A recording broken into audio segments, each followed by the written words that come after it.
Hoy será algo diferente a lo que suelo hacer.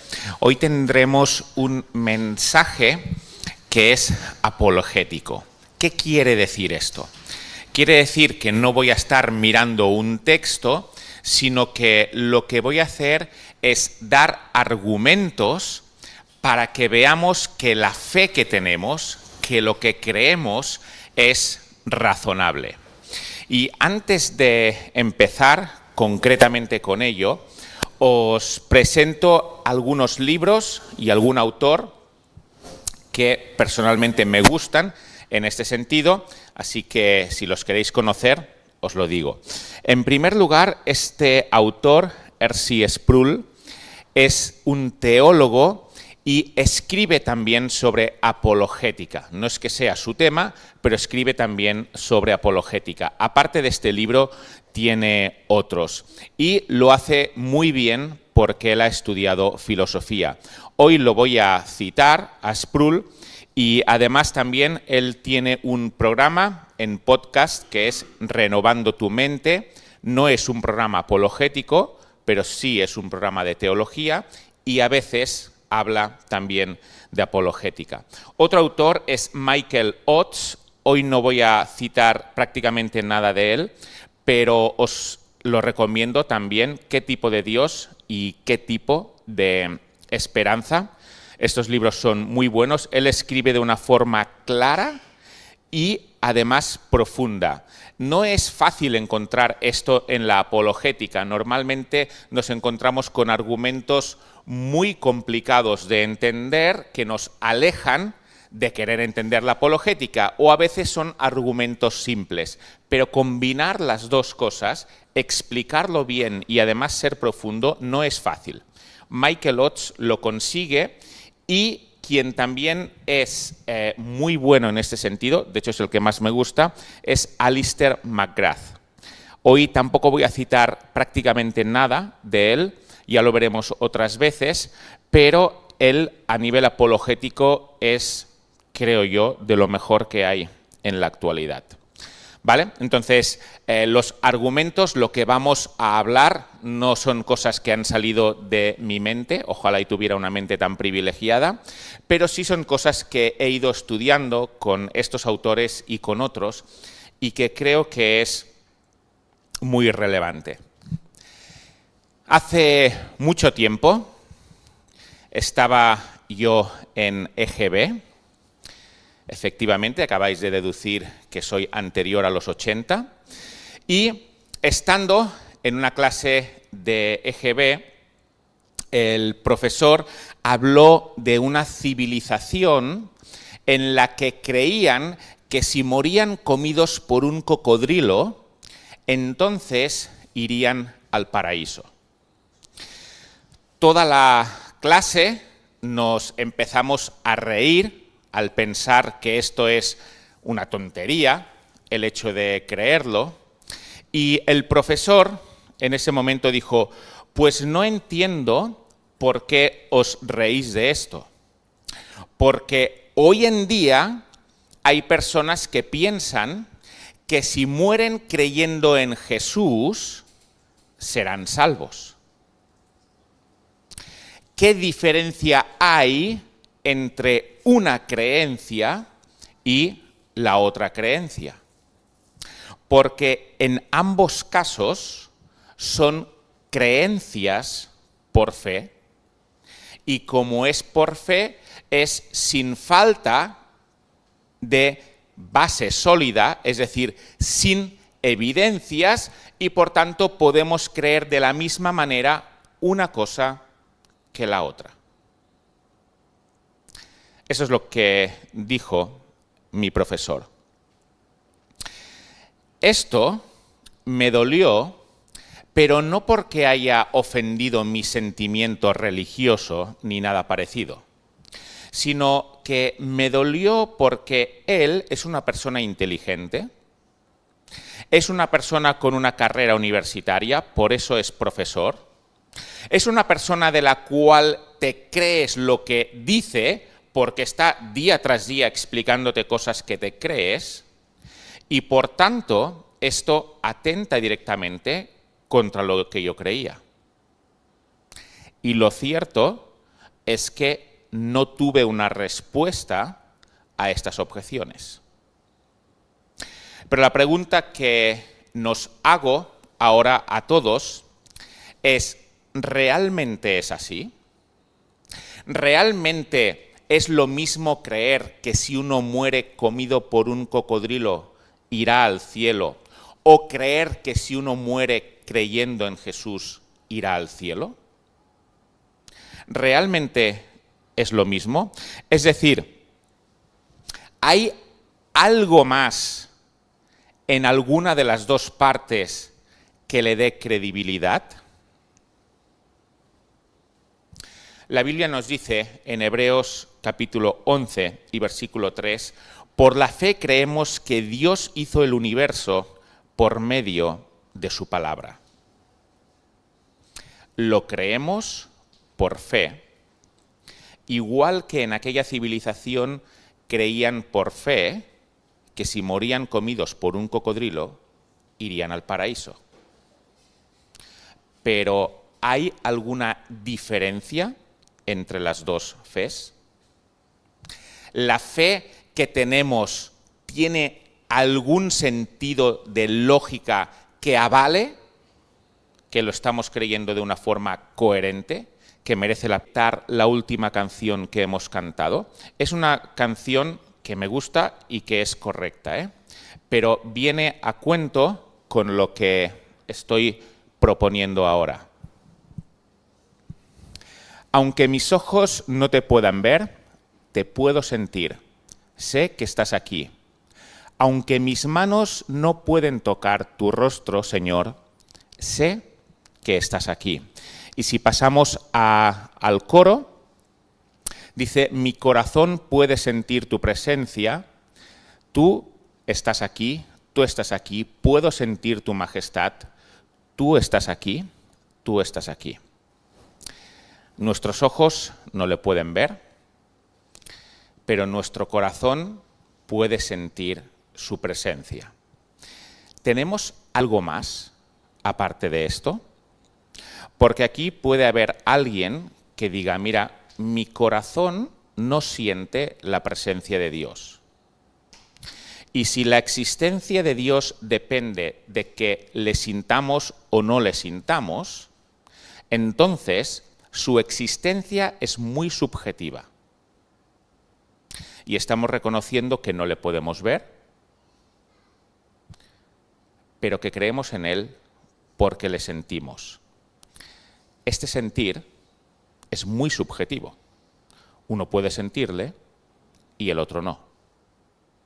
¿Tenemos algo más aparte de esto?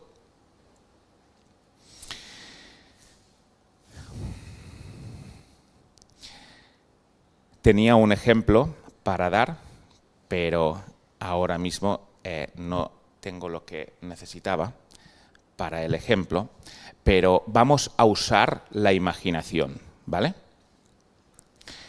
Y es, yo ahora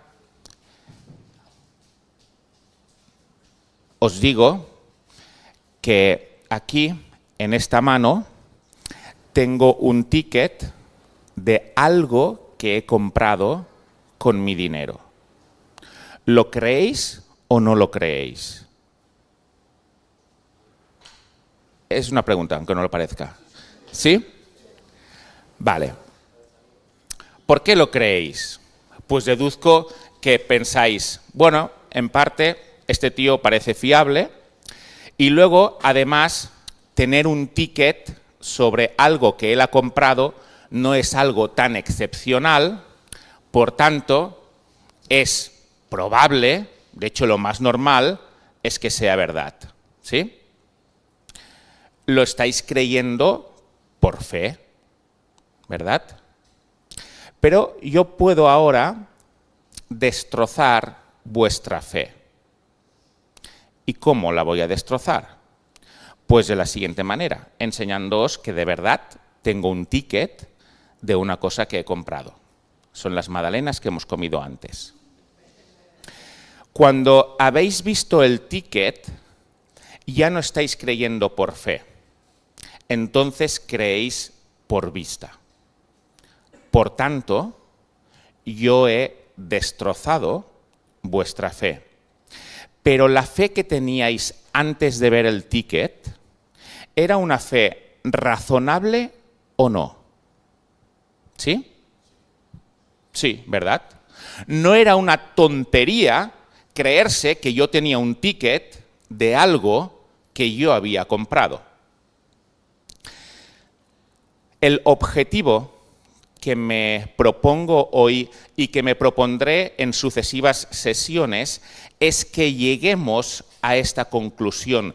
Es cierto, creemos por fe, eso no lo vamos a negar, pero la fe que tenemos es una fe perfectamente razonable. Es una fe que se puede argumentar y que entra dentro de la coherencia. Vamos a avanzar poco a poco en los argumentos. En primer lugar, algo que vemos es que los propios ateos admiten que no se puede demostrar la no existencia de Dios. Por muy ateo que alguien sea, incluso Richard Dawkins, admite que la no existencia de Dios no se puede demostrar, pero dicen, y tienen toda la razón, que no es suficiente el hecho de no poder demostrar que no existe para demostrar que existe. Uno de ellos, a quien citaremos después, Bertrand Russell, dice que aunque no puedes probar que no existe una tetera de porcelana dando vueltas en una órbita elíptica alrededor del Sol, eso no hace que el hecho de que exista esta tetera de porcelana dando órbitas alrededor del Sol sea más probable. Obviamente, no podemos demostrar que no existe una tetera dando vueltas alrededor del Sol, pero esto no convierte en probable que exista. Lo más normal es que no exista. Por tanto, no se trata únicamente de que no se puede demostrar que Dios no existe, sino que la carga de la prueba está en nosotros, en los que creemos que Dios existe. Y para argumentarlo necesitamos aportar pruebas. En primer lugar, vemos que para creer en la existencia de alguien no es necesario verle, incluso no es necesario sentirle, y eso es perfectamente obvio. Aquí en Santa Coloma tenemos la cripta Gaudí. ¿Alguien cree que no existió Gaudí? Nadie. Tenemos pruebas de su existencia y si vamos a la Sagrada Familia, una prueba todavía más grande. Pero ¿alguien de aquí ha visto a Gaudí? ¿Ha hablado con él? Nadie. Pero no dudamos de que Gaudí existió. ¿Alguien de aquí ha conocido a su tatarabuelo? Nadie. ¿Alguien duda de que su tatarabuelo existió? Nadie lo duda. Y si alguien lo duda, tenemos un lugar en San Boi para estas personas. ¿Por qué? Porque hay pruebas y nuestra propia existencia es una prueba de que esta persona existió. Las obras son una prueba de que alguien ha existido, aunque no le hayamos conocido. Por tanto, en primer lugar, para demostrar la existencia de alguien, no es necesario verle, conocerle o sentirle. Se puede demostrar la existencia de alguien sin eso. Entonces, ¿existen estas pruebas respecto a Dios?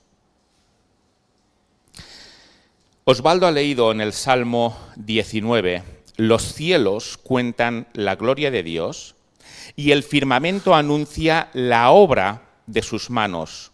Un día emite palabra a otro día y una noche a otra noche declara sabiduría. No hay lenguaje ni palabras, ni es oída su voz. Por toda la tierra salió su voz y hasta el extremo del mundo sus palabras. Aquí de forma poética, David nos está explicando algo impresionante, y es que la creación habla sin palabras. La creación habla sin voz. Y lo que la creación dice no es únicamente que Dios existe, sino que muestra su gloria y su poder. Esto es lo que está diciendo aquí David. Y esto es un argumento filosófico muy potente, el que veremos hoy, a favor de la existencia de Dios. Porque la mayor pregunta a la que hay que responder, la pregunta número uno que nos hacemos nosotros y que se deben de hacer también los científicos, es ¿cómo es que hay algo en lugar de no haber nada? ¿Cómo es que existe el universo? Pero no solo cómo es que existe el universo, cómo es que existe vida en el universo. Y no solo cómo es que existe vida en el universo, sino que cómo es que existe vida compleja en el universo. Y cómo es que esta vida compleja que hay en el universo y que somos nosotros, nos planteamos estas preguntas. Tal y como dice Michael Oates en su libro, la evolución no explica esto. En todo caso, la evolución explica solo cómo es que se pasó de formas de vida simples a formas de vida compleja. Y ni esto. Pero en todo caso, lo que explica es esto. Pero no explica cómo es que existe el universo. Si hay algo, lanzo esta pregunta para que lo reflexionemos. Si hay algo, ¿es porque ha sido creado o no? Es decir, si hay algo, ¿este algo necesita una causa para su existencia? ¿Sí o no? Bertrand Russell, al que he citado antes, él fue un brillante matemático y un brillante filósofo inglés del siglo XX, y él escribió un pequeño libro titulado ¿Por qué no soy cristiano? Esto lo cita Sproul en una de sus conferencias. Y ahí él plantea serias objeciones a la fe cristiana y él explica la experiencia que tuvo de joven, porque él creció asumiendo que Dios existía. Él creía lo que dice David en el Salmo 19. Los cielos cuentan la gloria de Dios y el firmamento anuncia la obra de sus manos.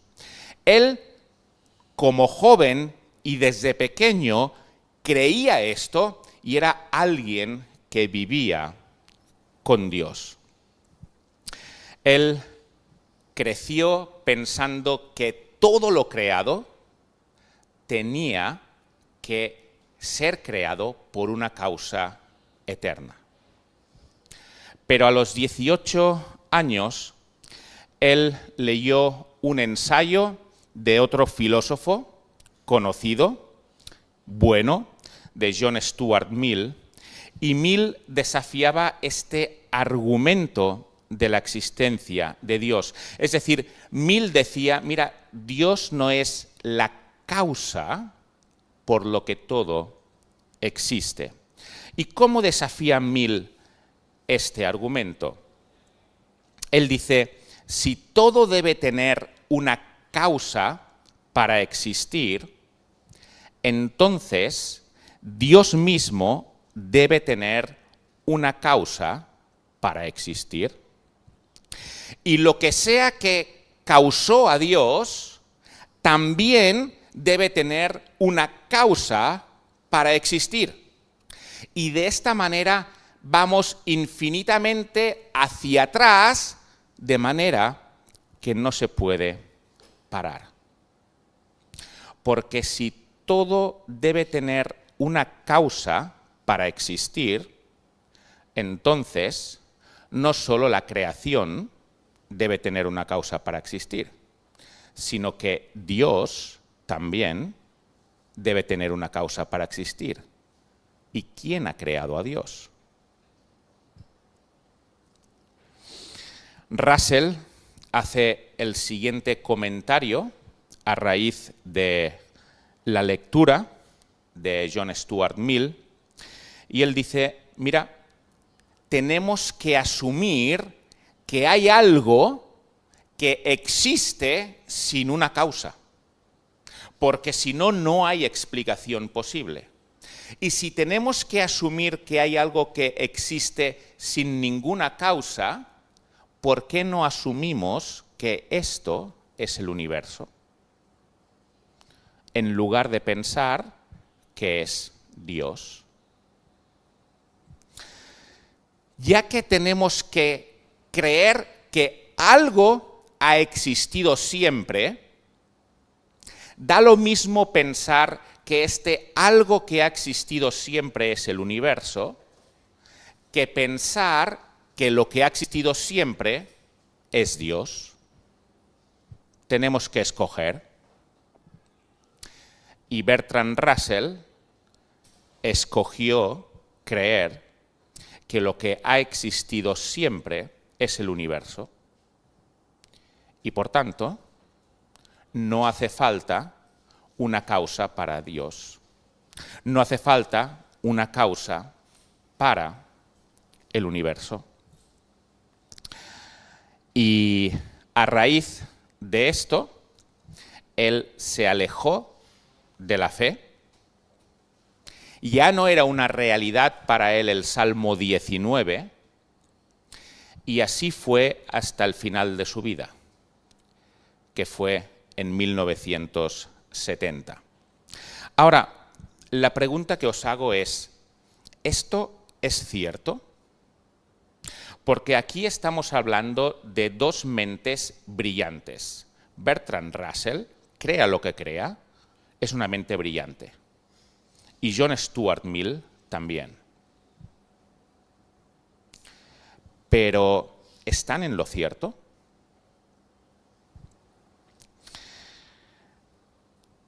He empezado preguntando, ¿hay algo que puede existir sin una causa? ¿Verdad? Y lo que pensó Bertrand Russell es, algo debe de existir sin una causa, y elijo pensar que esto que existió sin una causa es el universo. Pero en cambio, los cristianos decimos que no es así. Decimos que Dios no ha existido por ninguna causa, pero en cambio, el universo sí. El universo existe por Dios. ¿Por qué no es cierta la conclusión a la que llegó Bertrand Russell? Es decir, ¿por qué no da igual pensar que lo que existe por sí mismo es el universo, que lo que existe por sí mismo es Dios? Porque esto es lo que pensó Russell. Tengo que escoger. Escojo que lo que existe es el universo. Aquí hay un engaño en la pregunta o en la respuesta que os he hecho al principio. Porque la respuesta a si todo lo que existe debe tener una causa para su existencia, la respuesta es no. No todo lo que existe tiene que tener una causa, algo que lo lleve a la existencia. Pensemos de forma lógica. Para que algo exista, o alguien lo ha creado, o esto es eterno, es autoexistente, ha existido siempre. Solo tenemos estas dos opciones. ¿Lo vemos? Para que algo exista, o ha sido creado, o siempre ha existido. Pero no tenemos más opciones. Entre paréntesis, la opción de la autocreación es absurda. Nadie puede crearse a sí mismo porque para que alguien se cree a sí mismo tiene que existir antes de existir, lo cual no puede ser. Por lo tanto, solo tenemos estas dos opciones. O lo que existe ha sido creado, o es eterno y autoexistente, existe por sí mismo. Y además estas dos opciones son excluyentes. Es decir, nada puede estar dentro de lo creado y además existir por sí mismo. Es imposible, porque si algo existe por sí mismo, es eterno. Y si es eterno, nunca ha sido creado. Por tanto, todo, sea lo que sea, está o en una categoría o en la otra. Tenemos claro en qué categoría estamos nosotros, ¿verdad? En la categoría de creados. Por tanto, John Stuart Mill no apuntó bien aquí, porque Stuart Mill dijo, si todo lo que hay tiene que tener una causa, ¿cuál es la causa de Dios? Pero la realidad es que no todo lo que hay tiene que tener una causa, porque hay dos formas de existir, o siendo creado o siendo eterno. Entonces, vamos a evaluar estas dos opciones. Tenemos el universo con la posibilidad de o ser eterno o ser creado. ¿Cómo es el universo? ¿Puede el universo ser eterno? Porque si el universo tiene la propiedad de ser eterno, entonces no necesita ninguna causa que lo lleve a la existencia. Pero si el universo, o equivalentemente la materia, no tiene la propiedad de ser eterno, entonces sí necesita una causa que lo lleve a la existencia. Hasta aquí el razonamiento es muy fácil. Por lo tanto, no se trata, tal y como hizo Russell, de decidir, mira, como algo tiene que existir, decido que lo que existe es el universo en lugar de Dios y ya no necesito a Dios. Esto no se puede hacer, porque lo que tenemos que ver es si el universo, es decir, la materia, posee las propiedades para existir por sí mismo. Si posee esas propiedades, entonces podemos creerlo. Pero si no las posee, entonces no podemos creerlo. Por lo tanto, evaluemos esto. En este sentido, un golpe duro para el ateísmo fue el hecho de demostrar y remarco esta palabra, demostrar que la materia no es eterna. Y al ver que la materia no es eterna, necesariamente se le tiene que dar un comienzo. Y todos sabemos cuál es el comienzo científicamente al que se le da al inicio de la materia, el Big Bang. La gran explosión. Ahí empezó todo a existir, pero esto es un golpe muy duro para el ateísmo, porque esto sale de la necesidad de dar inicio a la materia.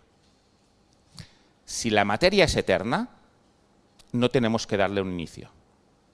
Pero si no es eterna, como se ha demostrado, entonces hay que darle un inicio. Además de ello, se ha demostrado también que el universo está en constante expansión, es decir, cada vez se va haciendo más grande. Y si cada vez se va haciendo más grande, ¿qué es lo que pasa si tiramos el reloj hacia atrás? Que cada vez era más pequeño. Hasta el punto en que se reducía a prácticamente nada o nada. Por tanto, desde la teoría de la expansión del universo, también se demuestra que el universo tuvo que tener un inicio en un sitio pequeño. ¿Por qué? Porque se va expandiendo. Y si tiramos hacia atrás, no es difícil ver que todo se concentra en un punto.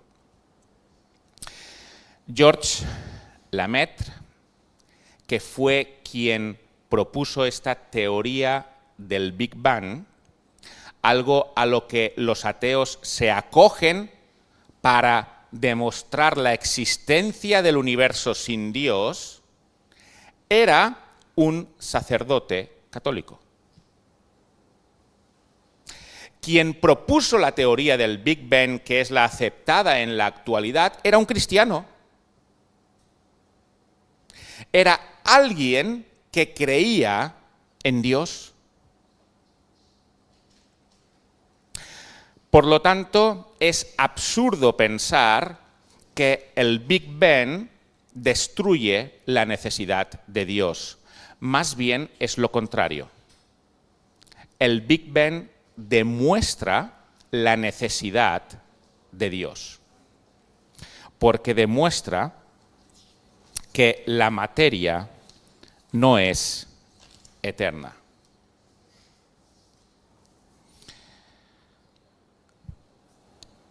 Por tanto, tenemos hasta aquí que el universo no cumple los requisitos necesarios para existir por sí mismo. Porque para existir por sí mismo necesita ser eterno, y la ciencia misma ha demostrado que el universo, la materia, no es eterna. Por tanto, no podemos dar a la materia, al universo, la propiedad de la autoexistencia. Tiene que haber algo que haya llevado a la existencia la materia. Porque la materia misma no es eterna. ¿Qué es esto que da inicio a todo lo material, al universo? Notemos que lo que tiene que dar inicio a todo lo material tiene que ser algo no material. Porque si fuera material, necesitaríamos algo que hubiera creado esto material. Y no podemos ir para atrás infinitamente. Por lo tanto, necesitamos una causa para la existencia de la materia, y esta causa para la existencia de la materia no puede ser material. Tiene que ser de algo que sea eterno y que no sea material. ¿Qué es lo que nos dice la Biblia? Dios es espíritu. Dios no es material. Dios es espíritu. ¿Posee el espíritu la capacidad de la autoexistencia, de existir por sí mismo? Sí. ¿El espíritu es eterno? Sí. Nosotros, a medida que va pasando el tiempo, vamos cambiando, somos materiales. Y todos sabemos que la parte material no es eterna. Pero el espíritu sí es eterno. Por lo tanto, Dios sí cumple los requisitos para ser autoexistente, es decir, no necesita una causa para su existencia, y además también posee la propiedad de crear materia que no es eterna, o de crear espíritus que sí son eternos. No se trata de decidir qué es lo que yo decido que va a existir desde siempre, Dios o el universo. No se trata de escoger, de tirar un dado y decidir, sino que se trata de mirar qué tiene las capacidades de existir para siempre. Y la materia, el universo, no las tiene. Es una lástima que esto pilló a Bertrand Russell en una edad temprana y ya no recapacitó sobre estos argumentos y falleció creyendo esto. Cuando el científico quiere mirar el inicio de todo, ¿qué es lo que hace para ignorar la existencia de Dios? Hemos visto que, según creen los científicos, todo se inició en el Big Bang. Creo que los cristianos no tenemos que tener demasiado problema en este Big Bang guiado por Dios. Incluso no excluye la idea de la creación tal y como la vemos en Génesis, aunque esto es otro debate. Pero los científicos, ¿qué hacen? Es, mira, el inicio estuvo en el Big Bang. Hubo una explosión, bang, donde todo empezó a hacerse muy grande, big. Y a partir de aquí vamos creciendo y creciendo y creciendo y creciendo.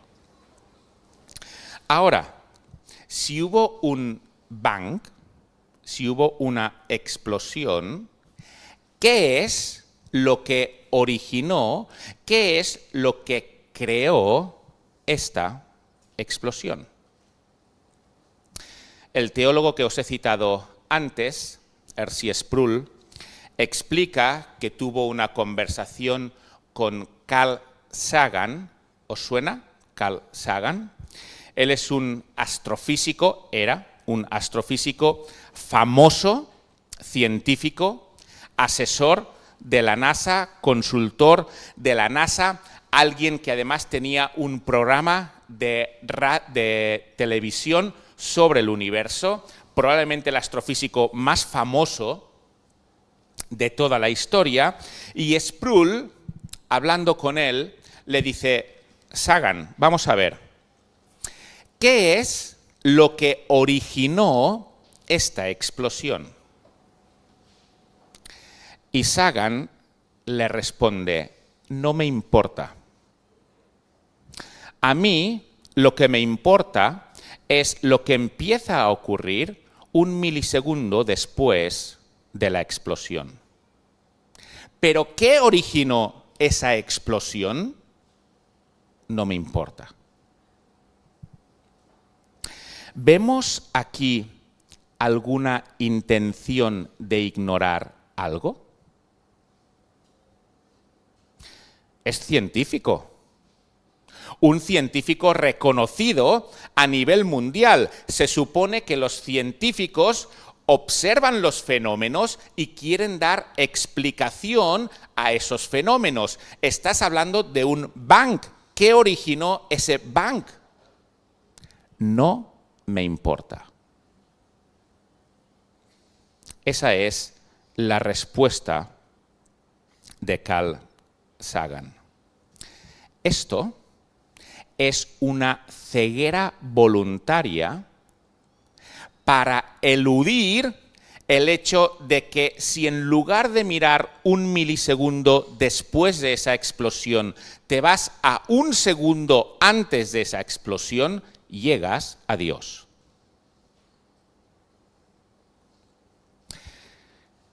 Pero llegar a ese segundo antes de la explosión para explicarla es comprometido.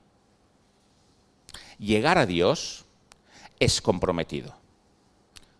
Por lo tanto, la respuesta de Carl Sagan es no me importa. Dice Pablo en Romanos capítulo 1, versículos del 18 al 23. Porque la ira de Dios se revela desde el cielo contra toda impiedad e injusticia de los hombres que detienen con injusticia la verdad. Porque lo que de Dios se conoce les es manifiesto, pues Dios se lo manifestó. Porque las cosas invisibles de Él, de Dios, su eterno poder y deidad se hacen claramente visibles desde la creación del mundo, siendo entendidas por medio de las cosas hechas, de modo que no tienen excusa. Qué radiografía tan exacta de la respuesta de Carl Sagan. Aquí está diciendo, mira, ¿quién es Dios? Su eterno poder y deidad es algo evidente. Lo que pasa es que las personas de forma injusta niegan esta verdad. ¿Y sabes qué? Esto les deja sin excusa. El hecho de no querer ir un segundo antes del bang está demostrando lo que Pablo escribió hace 2000 años. Directamente. Si voy un segundo antes del bang, necesito a Dios. Por tanto, voy a ir un milisegundo después del bang, que aparentemente ya no le necesito. Esto es voluntario. Esto no es ignorancia. Esto es querer no creer. Directamente. Y es curioso que el mismo Carl Sagan, que no quería ir un segundo antes del bang, lo que sí le interesó mucho fue la vida extraterrestre. Y de hecho fomentó estudios y siguen a día de hoy buscando vida extraterrestre de algo que inició Carl Sagan y que ha hecho gastar decenas de millones de dólares al contribuyente norteamericano. Y eso es muy grave. Pero Sagan se imaginó algún mensaje viniendo del más allá y dijo, hay vida más allá. Hay que buscar esto por algún mensaje que le pareció haber entendido. ¿Y la creación? ¿No es un mensaje eso? Él escribió una novela, la novela se llama Contact, y para los que no os gusta leer, os voy a dar una buena noticia, y es que se hizo la película de esta novela. Y la hace Matthew McConaughey, un aliciente para las mujeres para ver esta película, y la chica es Judy Foster. La chica está obsesionada con encontrar vida más allá de la Tierra, y Matthew McConaughey es un sacerdote. Pero es impresionante aquí cómo Carl Sagan está obsesionado con algunos mensajitos que le parece llegar del universo y que de ello deduce que hay vida fuera de aquí. En cambio, no quiere tomar el compromiso de ir un segundo antes del Bang, porque eso sí requiere de una vida más allá que lo ha creado todo. Por lo tanto, para concluir, el resumen de este argumento a favor de la existencia de Dios es que solo tenemos dos formas en las cuales las cosas pueden llegar a existir. O son creadas o existen por sí mismas, eternamente. No hay más. Si el universo tuviera la capacidad de existir por sí mismo, de ser eterno, podríamos pensar que lo es y es posible que no necesitáramos la idea de Dios. Pero se ha demostrado, y todos sabemos, que la materia no es eterna. Si la materia no es eterna, necesita una causa que le lleve a la existencia. Miramos, en cambio, cuál es la naturaleza de Dios, y la naturaleza de Dios no es material, es espiritual. Y esto sí posee las cualidades de ser autoexistente, de existir por sí mismo desde la eternidad. Por tanto, la única conclusión lógica es: el universo tiene un inicio, como todos los científicos admiten, y lo que aportamos los que creemos en Dios es ese inicio es Dios. Y lo que aportan los ateos es: no me importa cuál es el inicio, voy a empezar a observarlo una vez ha empezado a existir, porque lo otro me compromete. A Bertrand Russell, el que he estado citando, le preguntaron qué le diría a Dios después de morir si resulta que realmente existe. Esta fue la pregunta. Si resulta, Bertrand Russell, que mueres, como ha pasado hace más de 50 años, y te encuentras con Dios, ¿qué le dirás? Y Bertrand Russell dijo: le miraría a los ojos y le diría: no hay pruebas suficientes.